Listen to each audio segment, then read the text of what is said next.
If you ask me how many percent of trucks do I believe by 2035, I think close to 100% will be electric. I just understood yesterday that Tesla is building a new Tesla semi plant in Nevada, 50,000 trucks a year capacity. That's big. The statistics in December from China, more than 50% of trucks were electric that was sold. The truck industry, to start off with, is a big boys game. It's not something you can start, you sell one or two, and then you make some money, and then you make five, and then, that's not the scaling you can do.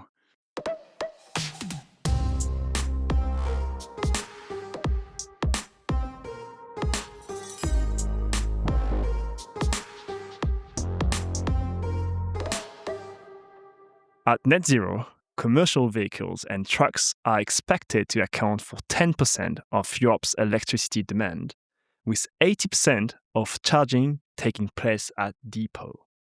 In other words, converting trucks to electric is just one side of the problem. The other issue, and maybe even larger, is that the grid isn't designed for thousands of depots trying to charge heavy vehicles at the same time. So what can we do to actually scale trucks' electrification?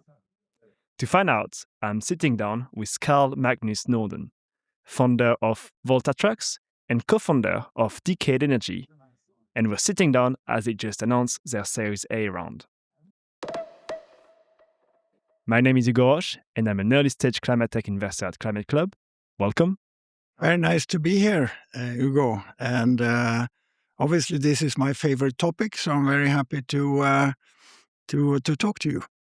Great. Well, look, let's start with the basics. You're building a company on the idea that truck will become electric. What convinces you that truck will become electric and not something else in the future? Well, I think that discussion was a discussion 5-6 years ago. They talked about hydrogen, they talked about different. To me, it was maybe almost a little bit the big OEMs was not certain, and they wanted to hedge their bets a little bit. I think it has become much more clear over the time that electric is the way to go. And I think if we look at China, which is obviously the leader when it comes to everything renewable, cars of new, electric cars, etc., the decision is already made. There might be some fringe cases that hydrogen makes sense, but I think where there is a grid, electric will be the choice. And if I go back to them when I started Volta Trucks,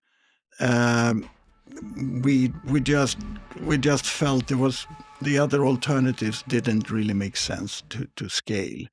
And so there are many factors, but I think that discussion is, to me, already finished. And who's going to win? Is it Tesla? I hope that the European manufacturers will go more decisively into this area. I think, there's one industry where European OEMs are the global leaders. It's trucks. Is it used to be, or are we still the global leader? Well, I think, in the combustion engine era, is definitely they are the global leaders. And I think then if you had a Chinese perspective on this, you want to get out of the fossil fuel dependency. Europe don't have any oil, almost any oil extraction or sources. China, the same things. China, obviously, already 10 years ago saw this, okay, we want to have alternative energy sources. And with their way of being able to take decisions, they obviously pivoted and have now become the leader. When it comes to everything generation, solar, wind, etc., there is no alternative. When it comes to trucks and cars, I think it was probably the same, if it was conscious or not. But the decision was to say, okay, we will not be able to beat the Europeans when it comes to conventional diesel trucks. But a new technology, maybe we can have a chance. And I think they are starting to scale now, and I think they are successful. As I said, I hope if you're the question who's going to be the winner, I hope that the Europeans realizes this and really start scaling and work on it. If they don't, I think you mentioned Tesla. I just understood yesterday that Tesla is building a new Tesla semi plant in Nevada, 50,000 trucks a year capacity. That's big. And of course, the Chinese are also, if I understood correctly, the statistics in December from China, more than 50% of trucks were electric that was sold. So it's a wave that is coming, and who is going to be the winner? I hope the Europeans come out of it. I'm not maybe super optimistic, but Yeah. they still have a chance. Yeah, just like it happened for the electric vehicles, I think it's going to happen for electric trucks. Yeah. You were talking just before about starting Volta Trucks. The company has raised, I think, more than 300 million during its lifetime. It has unfortunately gone into bankruptcy.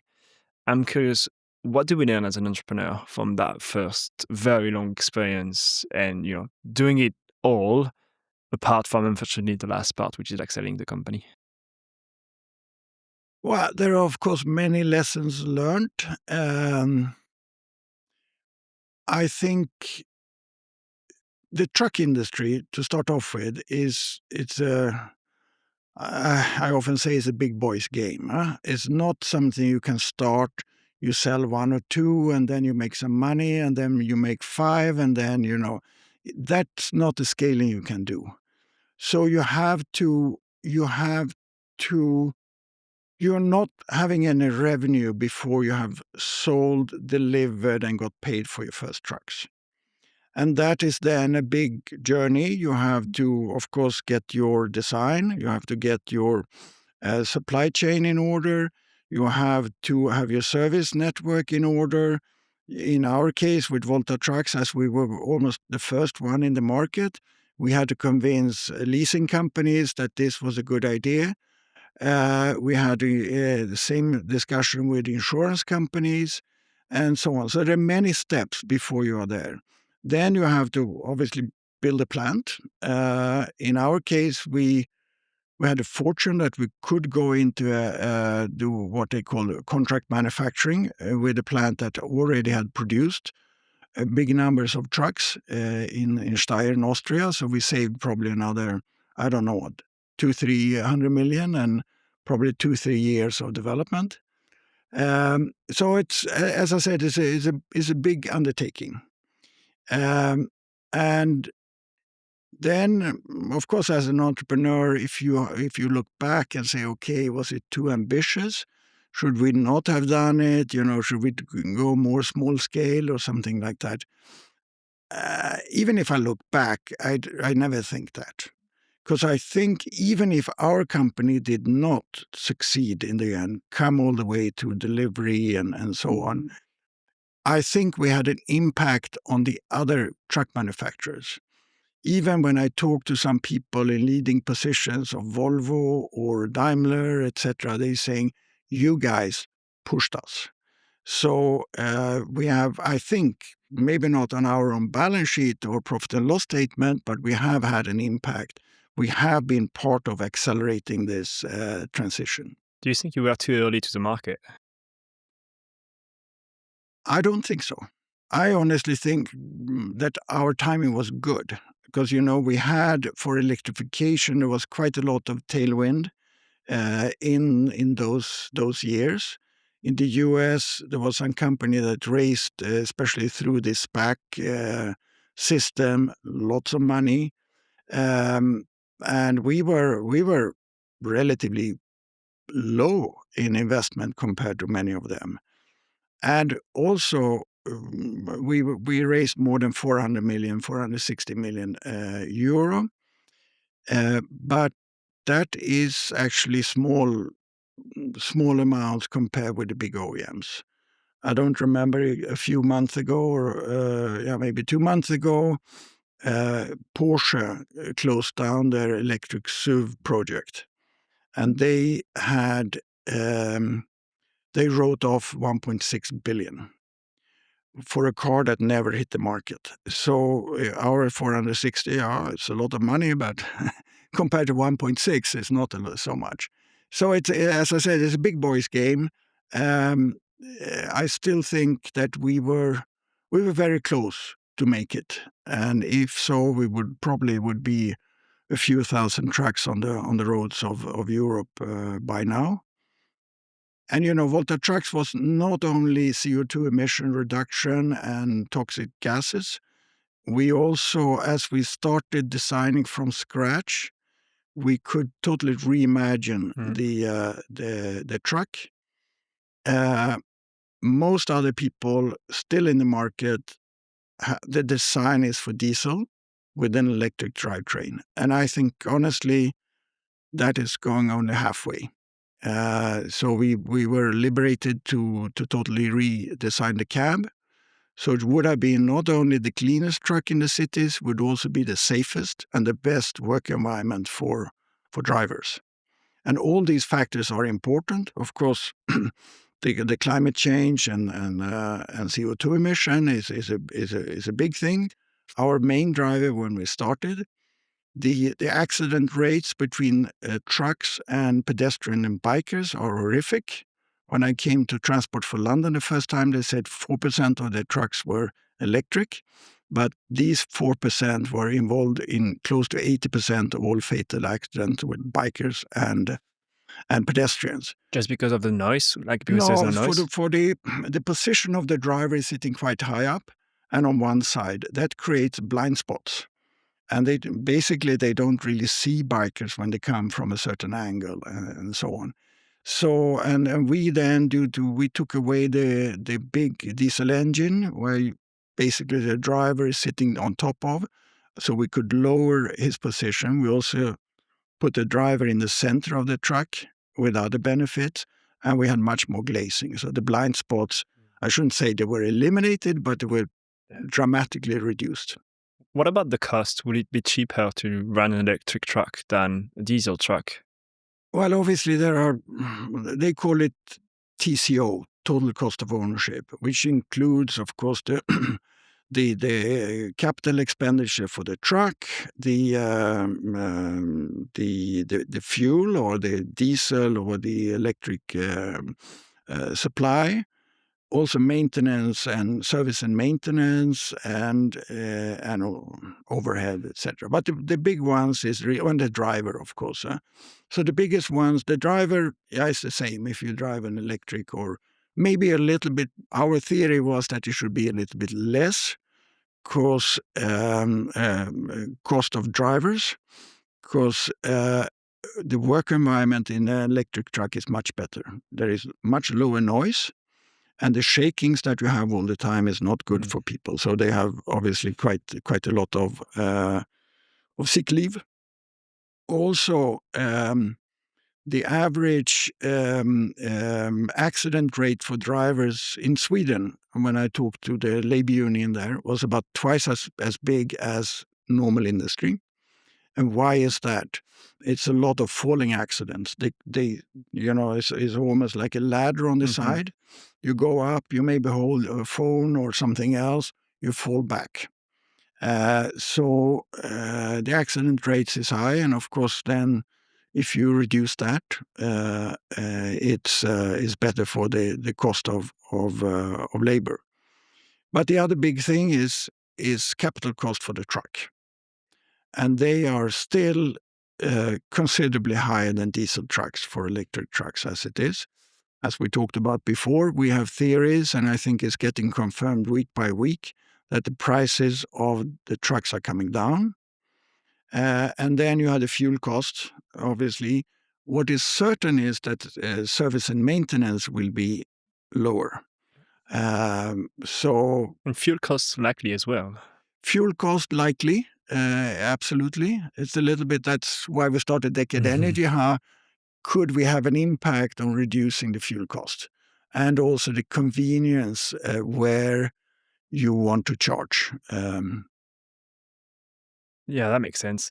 Yeah, it's interesting because if you look at what's happening in China, even on just like electric vehicles, not even talking about trucks, but like electric vehicles right now are coming out at like 15,000, roughly speaking, for great cars, like not for the cheap cars, for the great ones that you would pay, the Tesla equivalent kind of cars. So, if the truck takes a similar trajectory, it's going to be very quickly cheaper. Um, why start again? You're 71 years old. You have been building Volta Trucks for many years. It failed. You could have said, okay, I'm going to retire. Why start again? Well, number one, because I love it to be in this. I love to be in the early phase.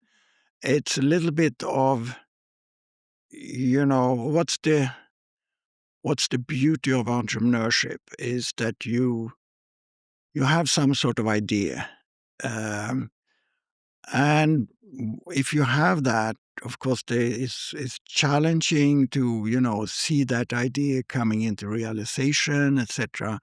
But it's also extremely rewarding. Um, so that is one thing. What I also like, um,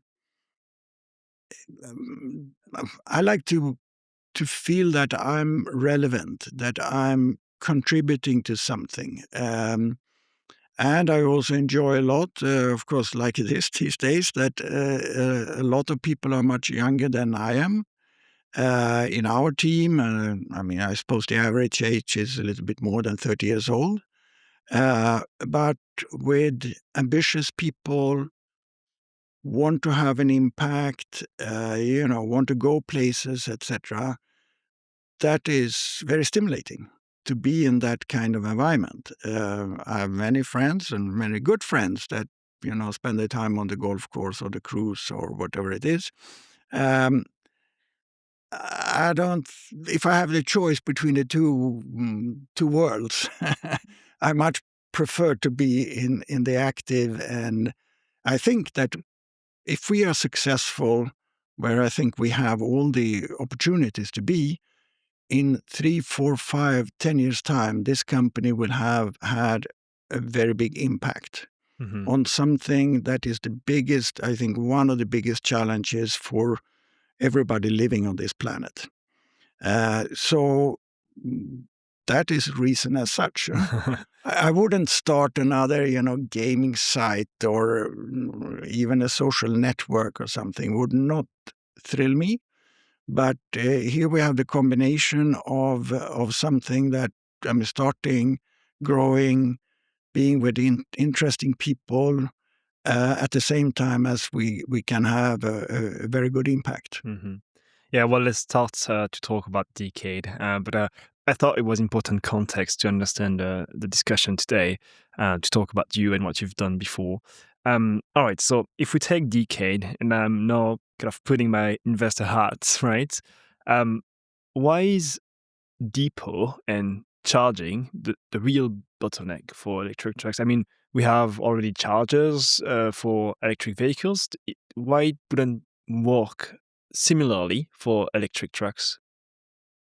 Yeah, well, number one, I think it's, and just to, we're very focused on depots. So DECADE stands for decarbonizing depots. So that is where we think the most of people running trucks will want to charge. Why? Because they often stand overnight, so you don't have to necessarily have fast charging, which is more expensive and so on. Also, I mean, that's also where people pick up goods, so they stand probably for an hour for doing that, and they also deliver goods. So that's the system. And then of course they do roads and roads, etc. Also, when it comes to there are of course lots of regulations regarding labor hours and so on. So ideally, the truck should be fully charged, Mm, packed with goods when the driver is coming there in the morning. Yeah? So if he or somebody has to drive to another place and charge, it takes time. yeah. Um, So it's more rational that they do it in the depot. Also compared to cars, the trucks are much more predictable. Many trucks are driving the same route every day for years. You load up in Gennevilliers outside Paris, you drive across the A86, you're into Paris, you do 15 drops, and then you drive back every day. So the predictability is making it even better case. A car, even if many people just go back and forth to the office, etc., but suddenly they take off to Marseille or somewhere else. So the predictability in trucks is much easier, which makes the possibilities to fine tune the business case much better. So trucks and depots. I don't think that all trucks will be able to charge in the depots. I talked to a good former colleague from Volta Trucks in the Netherlands. In the Netherlands, it's very difficult to get grid connection. So the on-route charging is the way to go, short term anyway. But if you can find the grid connection and the powers at the depots, I think that is the best business case and the best for the operators of trucks. Well, let's talk about that, because I think when I think about your business, one of the things I'm worried about is how you're going to secure the connection, because a depot today is a little bit of power for the light and the equipment that's in the depot. Yeah. But apart from that, really, there's not so much power on site. It's just like a regular building. And all of a sudden you're telling me I'm going to charge 50 trucks or 100 trucks, I don't know how many per site. How do we do that? And imagine they all charge at night, so at the same time. So how do we do that?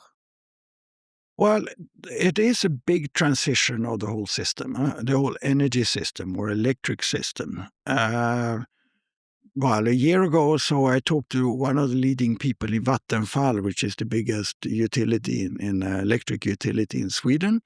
And he explained, for many years, um, this was a very stable business, supplying electricity. You had in Sweden, you had the nuclear power plants as a base, and you had some hydro on the top, and and the consumption. They could predict there was a seasonality in there, etc. But it didn't change very much. So it's a very stable business. Over the last, 10, 15 years now, then, or maybe more 10 years, on the supply side, we have had all these funny things like solar and wind that is not predictable in the same way. Of course, you can average out if you have many, but the wind is not blowing. You cannot tell it at 6 o'clock tomorrow morning. It should start blowing. And the same thing, obviously, with the sun. So on the supply side of electricity, is much more instability, to put it that way. Yeah? So they have to change their routines and they have to change things. On the other hand, the consumption, instead of only factories and villas and a couple of offices, etc., now you have all these electric vehicles. So that becomes much more difficult to adjust, or anyway, there is an adjustment process. So actually, in some cases, some of the grid people or the DSOs have come to us and asked, where will people charge in the future? And then, of course, we're saying, well, they will charge in the depots. So this is a planning cycle for 3 years, 5 years, 7 years, or something like that. So, and we try, and in Decade, we try to mitigate part of that. But if you just are relying on the grid to improve or to expand to these new consumption areas, it's a big undertaking. There's a lot of investment, etc. But it will happen. Of course, they want to adjust. They want to supply any customer wherever they are in their area. But it's not an easy task. And so I guess, how do we solve for that? Because I think the connection queue for the grid is going to get longer and longer. People will have to prioritize.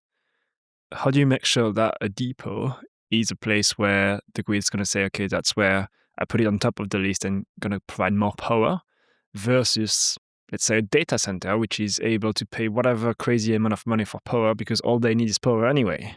How do you think about that? Yeah, I think data centers is obviously flying in on almost on the side here in all these mathematics. Huh? But um, when it comes to any new need, the old system, I think it was all over Europe, was basically first come, first serve. Uh, and that maybe worked well in the old days. But it has also we have looked at different markets, not only the French, we have looked at the Polish market, Romanian, German, Scandinavian, etc. The queue, as you say, are, miles long. And even the TSOs, or the transmissions system operators, are saying all these applications, they will never happen. People don't have the financing. People don't know what they're doing. People don't even, in some cases, have the ground that they want to put these installations. So in most cases, probably people expect from their side, from the system operators, they expect maybe of the applications 10% actually will happen. What I think will happen to mitigate that, and they were not, 5 years ago, they were not prepared for this tsunami of applications. So they didn't have the routines, how to process them. They didn't have necessarily even the framework for how should we prioritize. Now, I think it was just last week or the week before, the German TSO said that we have to start qualifying. And what are the qualifications is very simple. Do you have the ground, or do you have access to the ground that you have? Do you know what you're doing? Do you have the financing for these things? If they took these very simple three criteria, I think in Poland they talk about that they have a queue of more than 60 gigawatt. I'm quite convinced that 80% of them would disappear immediately. And then I think that what we are doing, there is an overarching ambition from everybody in government and so on, that we should reduce the CO2 footprint. And that's why I hope, and I think that over time, what we are doing, the depots will be prioritized areas. There is another I didn't think about when I started this business, but is becoming more and more important, is the matter of resilience. Especially if you go to, as I said, Romania, Poland, the Baltics, Finland. What we're seeing in Ukraine, what are the Russians hitting first? They're hitting the electric infrastructure. Obviously, sad effects of people freezing and so on. And the bigger scale you have on these kind of infrastructures, if it's a big nuclear plant, if it's big cables, transmission lines, etc., they are easier to hit. If you can have a much more distributed system, it's more work, basically. And that's, I think, is starting to speak in the favor of our idea that almost every depot could be self-sufficient. You have PV, all of them have big roofs, PV on the roof, battery, chargers, electric trucks. Anyway, in the summer months, these trucks could run for months without, even if they cut the cable. Our dependence, and I talked about it before, our dependence on diesel or oil and gas. As you know, 99% of all trucks in Europe today are on diesel. Europe don't produce any oil and gas, so somebody has to supply that. It's not only bad for the trade balance, I think we pay about 370 billion a year in imports of oil and gas into EU. But somebody can close that tap, Mhm. and then obviously the trucks stop driving within a week or two, and so food deliveries, everything will stop. That's not a good situation to be in. Yeah. If I can challenge you on what you said earlier, so if there is a priority list, you're coming with a use case which is like we're gonna charge electric trucks, and if I were to be the devil's advocate, I would say, well, electric trucks are basically nowhere in Europe; they don't exist, or like there are only few in between. So if my reasoning is correct, I would say, well, we're not going to give you priority because anyway, you don't need the capacity for next 2, 3 years, 4 years, depending on how fast electric trucks ramp up. How do you think about that? No, I mean it's a valid argument, I would say. What we do short term is we are not really betting on the trucks coming next year or even the year Mm, after. So we enhance the grid connection. We install BESS or battery storage systems. And these battery storage systems, short term, are used for supporting the grid. hmm And that's our revenue stream So you install it on the depot. on the depot, but it's connected to the grid, so it can, do services to the grid, stability services, and it's a full stack of different services. So that is, and basically we sell those services to the transmission operator. Um, and and they need that now, and I think they will need it in the future. Long term, I think it will be more what they call arbitrage. So, as it is, when the sun is up, all the solar farms are producing electricity, prices go down, and then you consume in the evening when the sun is down, and so on. That difference in price, obviously, if you then have a battery or storage facility, you can buy when it is cheap, or you produce when it's cheap, and store and sell back. So there is a number of different use cases, I can hmm say, of these batteries. It's also a fact that even if you have, I think in France and also in other markets in Europe, if you have a grid connection that you don't use, hmm in this case, NEDs can basically take it back from you. So, of course, if you install a BESS, you use it hmm constantly. So they cannot reduce your capacity. So basically, step one of what Decade is doing, and I think that's quite interesting, is step one is we're going to electrify and provide batteries because we want to make sure we have the capacity when the trucks goes online. Exactly. Exactly. So what's step 2 and 3 then? Well, step two is really most fleet operators. They don't take the decision, and they shouldn't take a decision before they really, okay, I'm going to buy 30 electric trucks. And they get delivered in 6 months' time or 9 months' time hmm or whatever it is. So I need charging. And then what do? They go to the landlord and say, okay, I need much more electric capacity than I have today.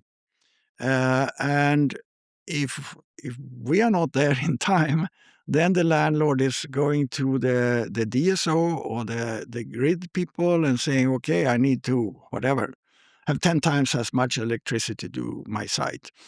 And probably they then say, that's a good idea. It will take you 5 years because we have to, extend there, and we have to draw more cables or something like that.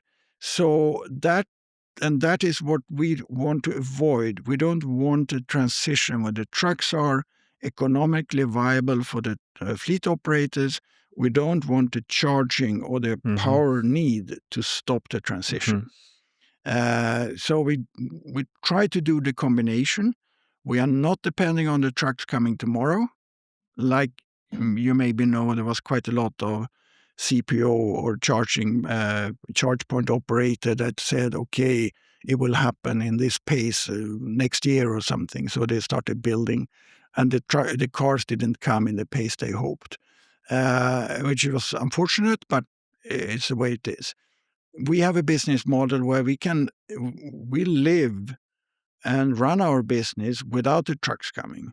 But when the trucks are coming, where we have a strong view when that will happen, then they should be prepared to service them. When that happens, how do you switch the model? Because I would assume that basically when electric trucks goes online, you're not going to say anymore, we're going to do flexibility services for the grid with the batteries, because that's not what you're here for. So do you need like a layer of software to charge the trucks? Do you need more infrastructure than just the batteries? Like what needs to happen between I have batteries for flexibility, it's a very nice service, super like really clear business model, to now I'm charging electric trucks? Yeah, I mean, just to continue, the charging is one bit. Then, as I said, we would like to see power generation Mm. locally, so PV, etc. And somewhere there, I don't think it's very long term, you will also have the battery as a vehicle to grid. So you will have the battery capacity from the trucks also service the network.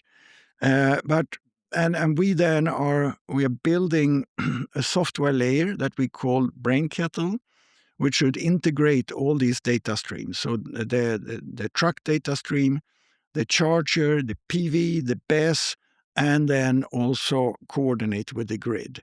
And with that coordination, I think a lot for this is lack of information flow, that the prices are high. The grid people today, they always have to size for maximum use, which almost never happens.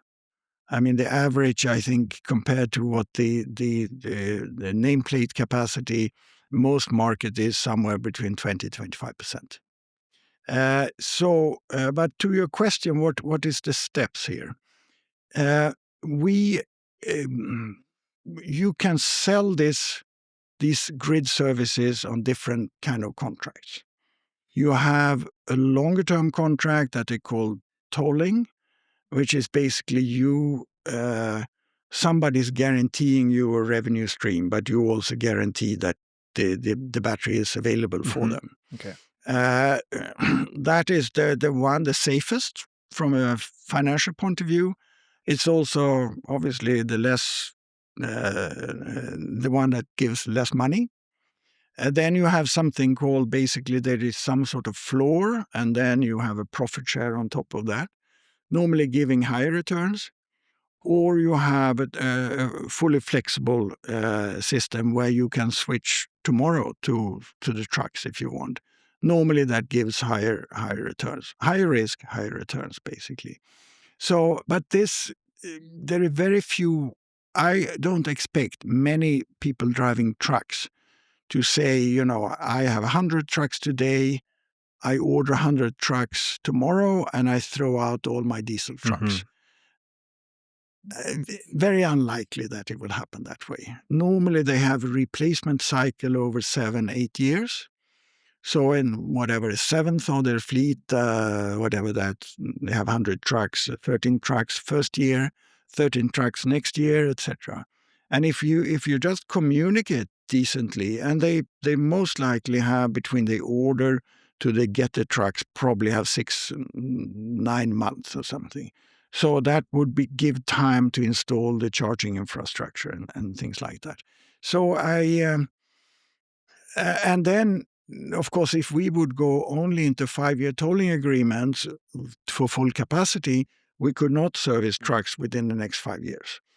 I don't think that would be the case. I think probably there would be a mix of maybe a 3-year tolling for part of the capacity or something. But it's also a discussion you have to have almost locally with the people driving trucks in the depot. How do you see the future? I mean, do you expect that you will order something within the next couple of years? Yeah, okay, then we should have some flexibility in here. Or we even take a little bit higher, which we normally do in France. We normally take about 20% higher grid capacity than we need for the BESS. Why? Because NEDs are saying they measure your consumption over a period of time. I don't remember if it's 1 year or so. They look at I think the 5 or 10 biggest peaks, and they say that's your need. Mm-hmm. But they add on 25% on that. Just to make sure you have enough. Yeah, so so there is a safety margin for you. That 25% will probably maybe cover at least 1 year of recycling or of a replacement of trucks, maybe up to 2 years. So it can happen, but it's unlikely. And so where do you make money within that model? Do you get paid by the depot for the services? Do you get paid by the grid for the services? By the truck drivers? Like who's paying you in that model? Well, in stage one, where we use the battery or the BESS for supporting the grid, it's the grid that pays. So the depot doesn't have to pay anything. The depot doesn't know. Actually, we pay them because we rent a piece of land from Okay. them. And so short term they don't, or short term, as long as the main revenue stream comes from the grid, they don't pay anything. And then, of course, when the trucks come, then we start delivering actually current or electricity to the trucks. And then we obviously we cannot get as much money from the grid, so we have to get money from the trucks for consumption, for electricity. I think so. I like the strategy of like securing power early to power those trucks and charge them later. Is that a risk for you? Because obviously you will make money along the way for the grid services, but like, could Decade ever become just a grid services battery type of model if ever electric trucks are never a thing? Is there a risk associated with like all of the power that you're accumulating today? Yeah, I mean, that is a business, with renewables, best capacity is almost, I mean, it's a factor of the renewables Mm-hmm. as whatever the generation pattern, etc. So I think long term, best capacity will grow for as long as renewables are growing. And right now there is a mismatch. There's too little BESS for the in countries like several countries. I talked about Poland. And, you go to Romania, you go to other markets. More than 50% of the energy is renewables. And I think that wave with solar came quite quickly. Mm-hmm. So it's, the uncurtailment, etc., is saying that there is almost too much production right now. We cannot handle that production. Then the next phase is really backing that up with more and more BESS. And then hopefully somewhere there will come, now we have enough BESS, so now we can activate more renewables. I also think somebody compared the battery storage with normal refrigerators. Food, whatever, 100 years ago, milk and vegetables, etc. You had to get it to the market within hours. And so if you didn't do that, then like encurtailment, then it was waste. Then, of course, somebody came up with the idea of you should refrigerate the food. So you had a much longer lifetime of the whole thing. And you can almost see the same thing happening with renewables and renewable energy. Battery price, and what has happened then on the refrigeration, the market grow, prices went down, the market grow again, etc. And I expect the same to happen with renewables. and with battery storage. And of course, over time, that will reduce the cost of electricity dramatically. And we have already, I mean, the Chinese have already proven that when it comes to renewables. The scaling of the factories, the scaling of the supply chain, which means that the cost per unit has gone down, the market is expanding, and so on. We're already seeing that. And I think that's obviously a very positive trend. And if we think about decade energy from an investment perspective, what I find interesting is that infrastructure funds are interested by you. The reason is I like to think about it as a startup in the making or as a technology company in the making, which is like we start with something which is very physical, batteries, grid services, like infrastructure fund are quite comfortable with that now. But in the background, what's happening is that you're building all of the software, all of the stuff that you will need for the day electric trucks are coming. Do you have already discussions with infrastructure funds? Yeah, we have. Yeah, certainly. We have come very far with that. And I think from an infrastructure fund point of view, the whole renewable space is, I mean, yeah, it's the future. I mean, I suppose 30 years ago they built motorways and things like that. I would like in some countries that they built more railways, but I think this is the mega trend, the renewables.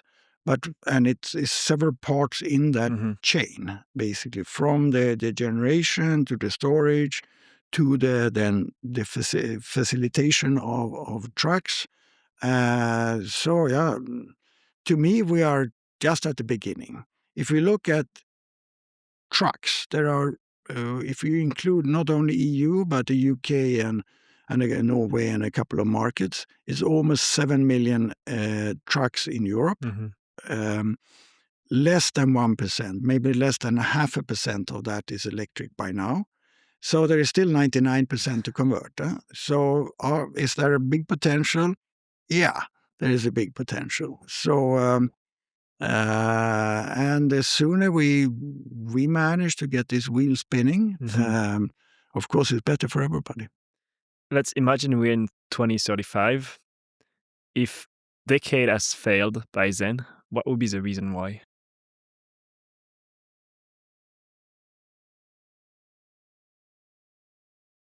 I don't think I'm convinced that the market will be there.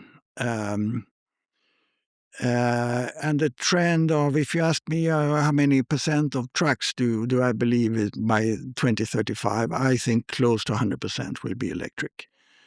So that is not there I'm convinced, Hmm. basically. When we talk about, um, I mean, the unique case with BESS as support, as I already talked about, I think they will be needed more and more Yeah. over time.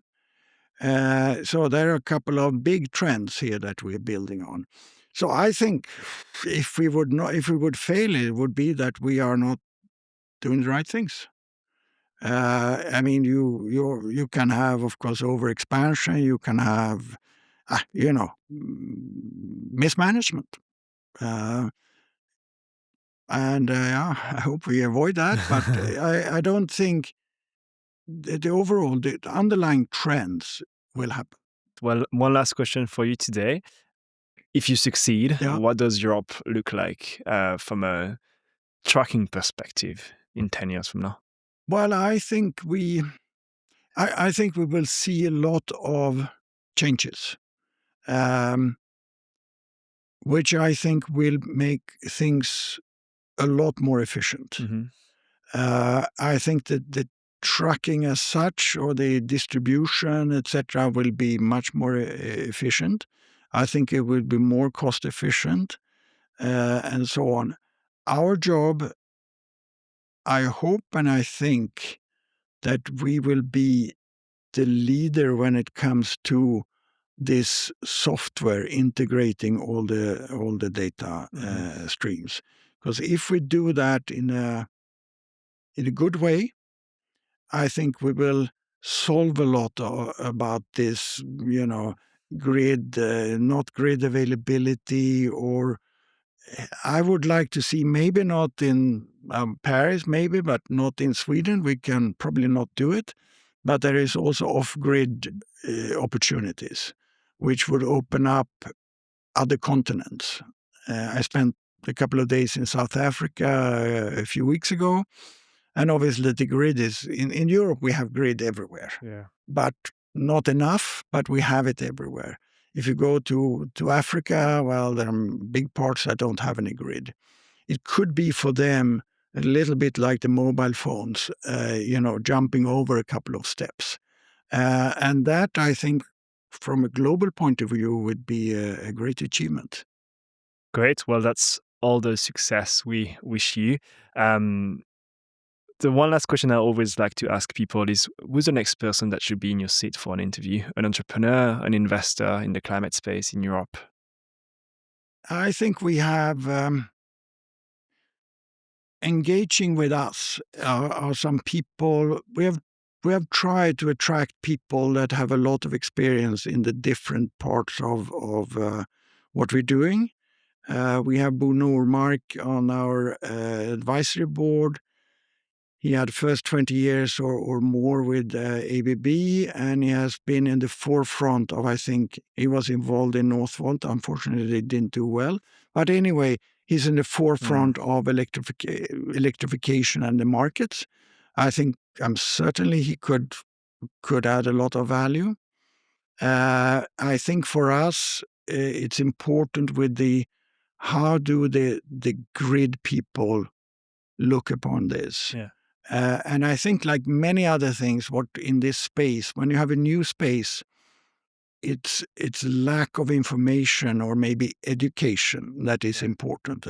So that's why I'm very much promoting Christopher Freud, that has joined us as an advisor just a couple of weeks ago, but he has 10 years from Ellevio, which is the leading grid operator in Sweden. And of course, so you get the perspective from the other side of the fence in a way. That is important. I think we then have quite a lot of, we come with truck experience, electric truck experience. And I think when we bring that together, the experience and knowledge from the energy markets and the grid, with our insight, I would say, about truck electrification, then I think we can have something very good. Other people in the truck space, there are people like, of course, the people from Tesla are far. There is Han Wen, who is the founder of, what is the name of the truck company now? Windrose. He, of course, has a lot of opinions, what's happening, etc. So, no, a lot of people. A lot of interesting people there. Sounds good. Well, thank you so much for today. For listeners, if you like this episode and if you like the show, don't forget to like, comment, and subscribe if you're on YouTube, or to give us a follow and a 5-star review on Apple Podcasts and Spotify. Thank you so much, Carl-Magnus. Okay, thank you, Ryan.